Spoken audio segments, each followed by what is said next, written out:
One Sabbath, when Jesus went to eat in the house of a prominent Pharisee, he was being carefully watched.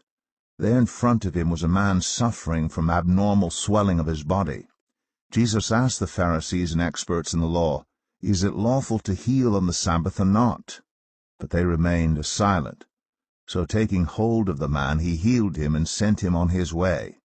Then he asked them, "If one of you has a child or an ox that falls into a well on the Sabbath day, will you not immediately pull it out?"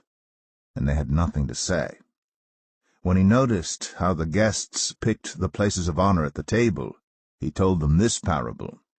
"When someone invites you to a wedding feast, do not take the place of honor, for a person more distinguished than you may have been invited. If so, the host who invited both of you will come and say to you, 'Give this person your seat.' Then, humiliated, you will have to take the least important place. But when you are invited, take the lowest place, so that when your host comes, he will say to you, 'Friend, move up to a better place.' Then you will be honored in the presence of all the other guests. For all those who exalt themselves will be humbled, and those who humble themselves will be exalted." Then Jesus said to his host, "When you give a luncheon or dinner, do not invite your friends, your brothers or sisters, your relatives, or your rich neighbors. If you do, they may invite you back, and so you will be repaid. But when you give a banquet, invite the poor, the crippled, the lame, the blind, and you will be blessed. Although they cannot repay you, you will be repaid at the resurrection of the righteous." When one of those at the table with him heard this, he said to Jesus, "Blessed is the one who will eat at the feast in the kingdom of God." Jesus replied, "A certain man was preparing a great banquet and invited many guests. At the time of the banquet he sent his servant to tell those who had been invited, 'Come, for everything is now ready.'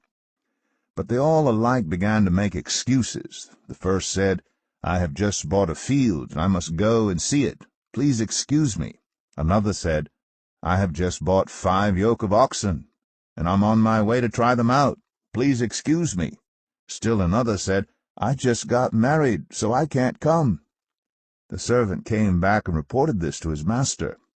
Then the owner of the house became angry and ordered his servant, 'Go out quickly into the streets and alleys of the town and bring in the poor, the crippled, the blind, and the lame.' 'Sir,' the servant said, 'what you ordered has been done, but there is still room.' Then the master told his servant, 'Go out to the roads and country lanes, and compel them to come in, so that my house will be full.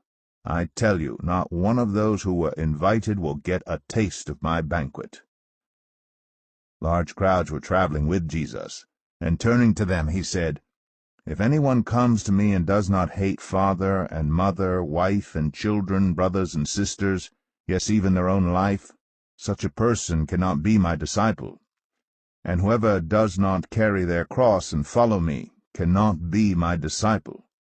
Suppose one of you wants to build a tower.